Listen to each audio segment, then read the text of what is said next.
in the Middle Ages, who you were was mostly about who your father was. Your life was laid out for you before you were born.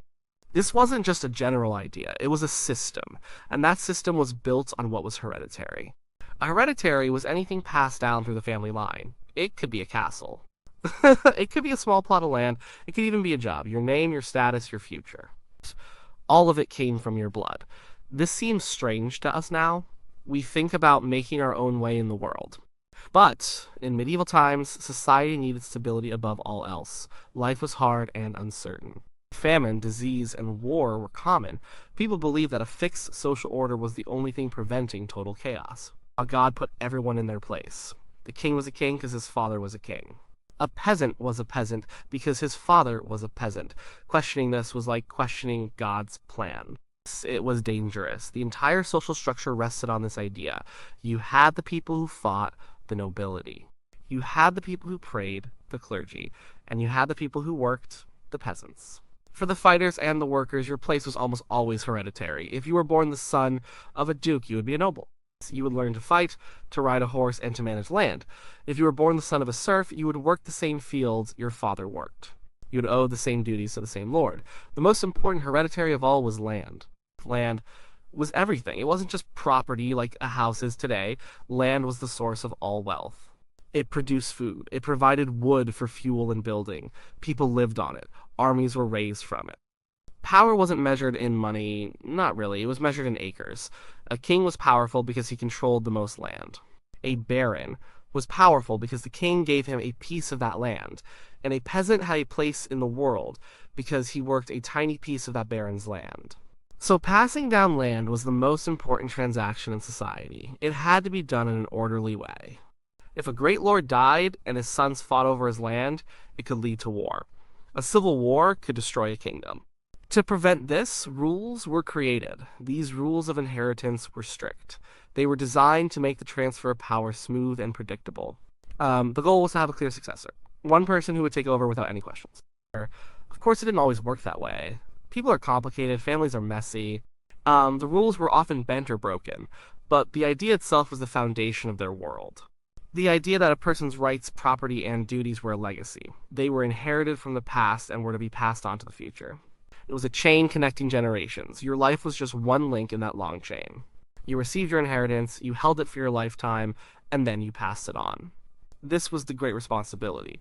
It was the core of what a medieval hereditary was all about. It wasn't about getting rich, it was about continuing the line and maintaining order in a dangerous world. It was about survival. The most famous rule for passing down land was primogeniture.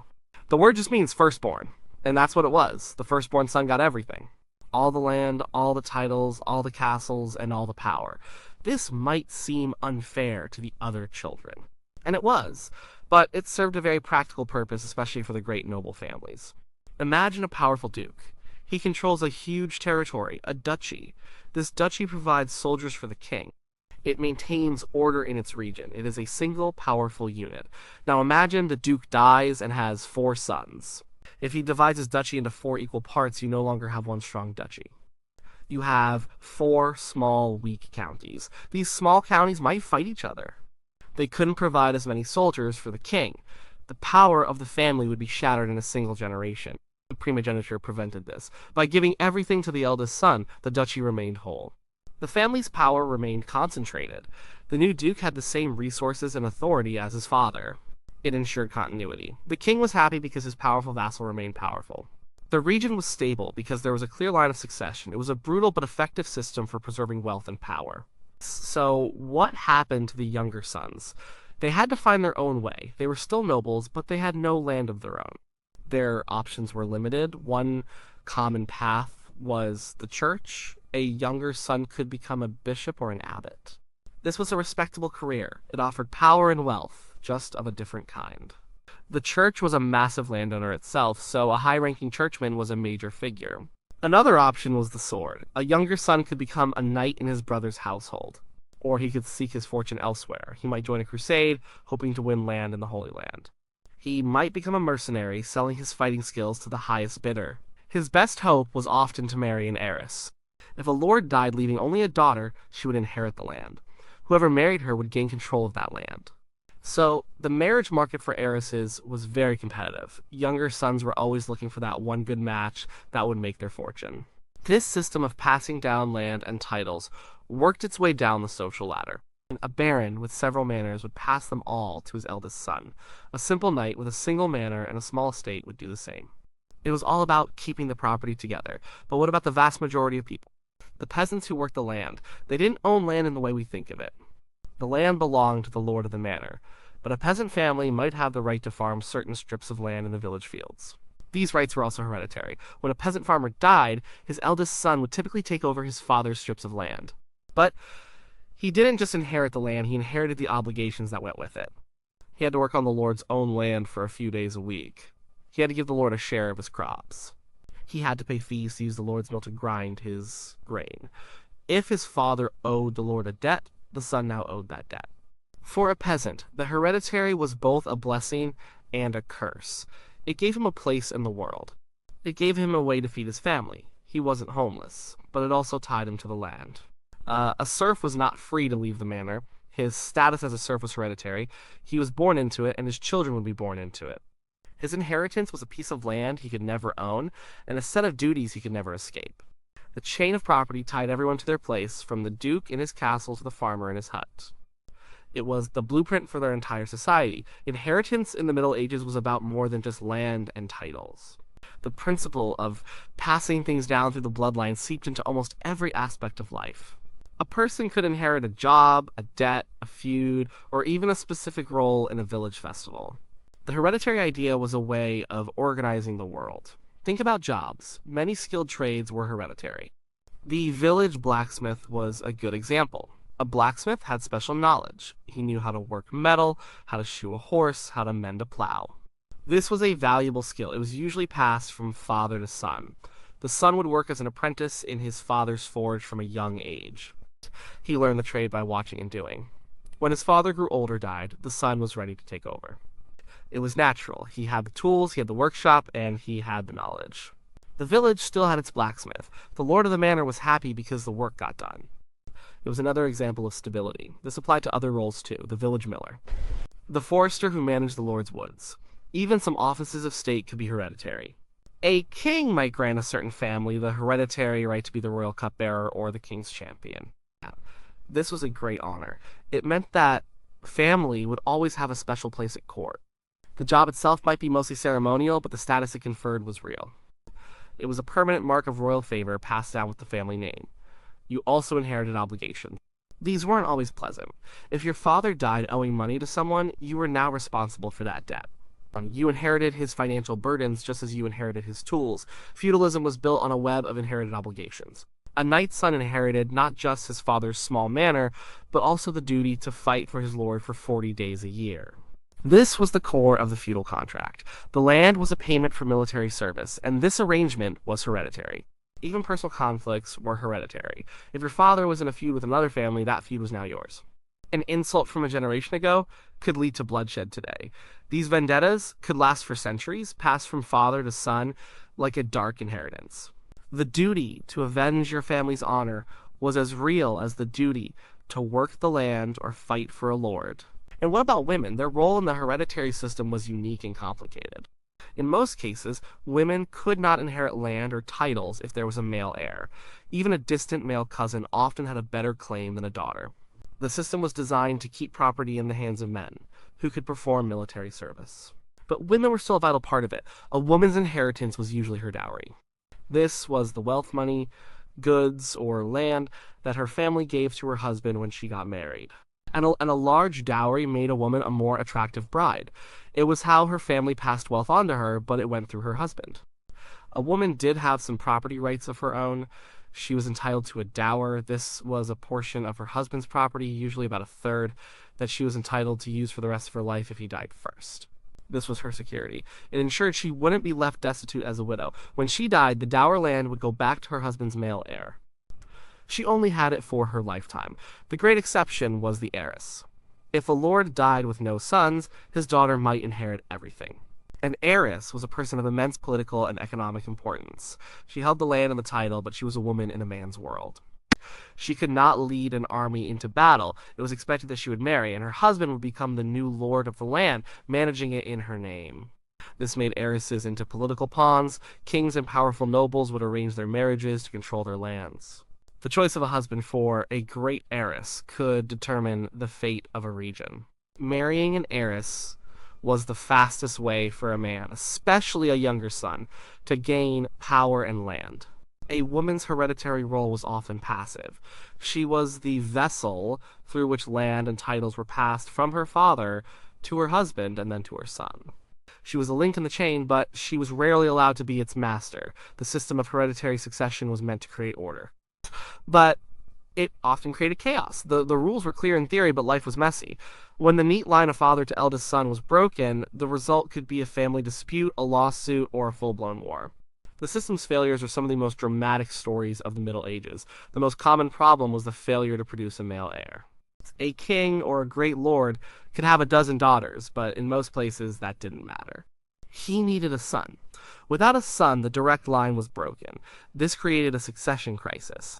Who was the next in line? Was it the king's brother, his nephew, or could his daughter inherit? This exact question led to a devastating civil war in England in the 12th century. And King Henry. I had a single legitimate son, William, who was his heir, but William died in a shipwreck. The king's only other legitimate child was his daughter, Matilda. Henry tried to make his nobles swear an oath to support her as queen. But when he died, many of them broke their promise. They believed a woman could not rule. They supported Henry's nephew, Stephen, instead. The result was nearly 2 decades of war, known as the Anarchy. The country was torn apart because the hereditary rules were unclear about a female heir. The system failed to provide a peaceful transfer of power. Another source of conflict was the presence of multiple sons. While primogeniture was common in places like England and France, it wasn't universal. In some early medieval kingdoms, like those of the Franks, the custom was to divide the kingdom among all the sons. This was a disaster for political unity. A large, strong kingdom could be fragmented into several small, rival kingdoms within a single generation. The sons would often go to war with each other to try and reunite the land under their own rule. This tradition of division was a major source of weakness and internal conflict. Then there was the issue of legitimacy. The church was very clear that only children born within a legal marriage could inherit. An illegitimate child, a bastard, had no rights. But this rule was constantly tested. Powerful men often had children with women who were not their wives, and sometimes a father loved his bastard son more than his legitimate relatives. A powerful duke might try to have his bastard son declared legitimate. He might appeal to the Pope. He might pressure his own nobles to accept the boy as his heir.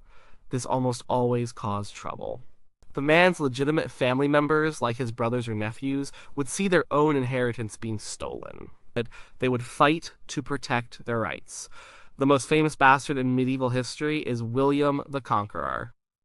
He was the illegitimate son of the Duke of Normandy. His father died when he was a boy, and he had to spend his entire youth fighting off relatives who thought they had a better claim to the duchy. He was tough and ruthless, and he eventually secured his inheritance through force. His status as a bastard followed him his whole life and shaped his character. He knew that rights on paper meant nothing without the strength to enforce them.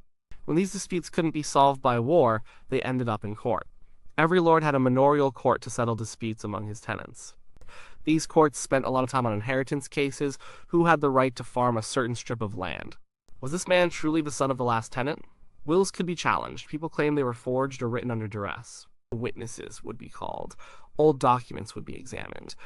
These legal battles could drag on for years. They were expensive and bitter. Families were torn apart over a few acres of land or the right to use a pasture. The system was full of cracks, and people were always trying to exploit them for their own gain. The ideal of a smooth, orderly transfer of property was just that, an ideal. The reality was often a tangled mess of ambition, greed, and conflict. The hereditary system was a foundation, but it was a shaky one. The medieval world was not static. It changed, slowly at first, and then more quickly. As society changed, the old hereditary system began to face new pressures. The idea that your life was determined entirely by your birth started to weaken. Other forms of power and wealth emerged that were not tied to land. One of the biggest changes was the growth of towns and cities. A different kind of person lived in a town, not a knight or a peasant, but a merchant, a craftsman, or a banker. Their wealth wasn't in land, it was in money and goods and ships and business connections. This kind of wealth was different, it was fluid, it could be bought and sold easily. And it could be divided. A rich merchant could write a will. He might leave his business to his eldest son, but he could also leave large sums of money to his other children. He could leave a dowry for his daughter in cash, not land. He could even leave money to the church or to found a charity. He had more freedom to decide what happened to his property after he died. In the city, what you did started to matter more than who you were. A clever and hardworking apprentice could become a master craftsman and grow wealthy, regardless of his family background. This was a new way of thinking. At the same time, kings and central governments were growing stronger. They began to build bureaucracies to run their kingdoms more efficiently. They needed educated people who could read, write, and understand the law. These new government officials were often chosen for their skills, not their noble birth. They might be clergymen or men from the rising merchant class. They were loyal to the king who paid them, not to their own hereditary lands. This slowly chipped away at the power of the old hereditary nobility. A king no longer had to rely solely on his great barons, who might be rebellious. He had his own professional administrators. Great events also shook the system to its core. The Black Death in the mid-14th century was a massive shock. It killed a huge portion of the population, perhaps as much as a third or a half of Europe. This created a sudden and severe labor shortage. For the first time, peasants were in a strong position. There weren't enough people to work the land, a lord couldn't afford to lose his tenants. Peasants could demand higher wages or lower rents. Some simply left their hereditary plots of land and went to find better work elsewhere, something that would have been impossible a century earlier. The old bonds that tied a serf to a specific piece of land for generations were broken. The hereditary system didn't disappear overnight, it evolved. Primogeniture remained the law for noble estates for centuries. Monarchies continued to be hereditary, but the idea that it was the only system, the only way to organize society, began to fade. The world became more complex. Power was no longer just about land. Money, education, and skill became new sources of status and influence. The legacy of the medieval hereditary is still with us. The existence of royal families is a direct echo of that world. The concept of inheritance, of passing property down through the family, is still a fundamental part of our legal system, though we have more freedom to choose who inherits. We still talk about family names and legacies. The idea that the family you are born into gives you certain advantages or disadvantages in life is a truth that hasn't gone away. The medieval hereditary was a system designed for a specific world. It was a world that valued stability over fairness and continuity over individual freedom. It was a rigid framework that gave everyone a place. It could be brutal and limiting, but it also provided a sense of order and identity. It was the chain that linked the generations together, shaping the lives of everyone from the king on his throne to the peasant in the field. It was the foundation of their society, and its slow unraveling was the beginning of our own.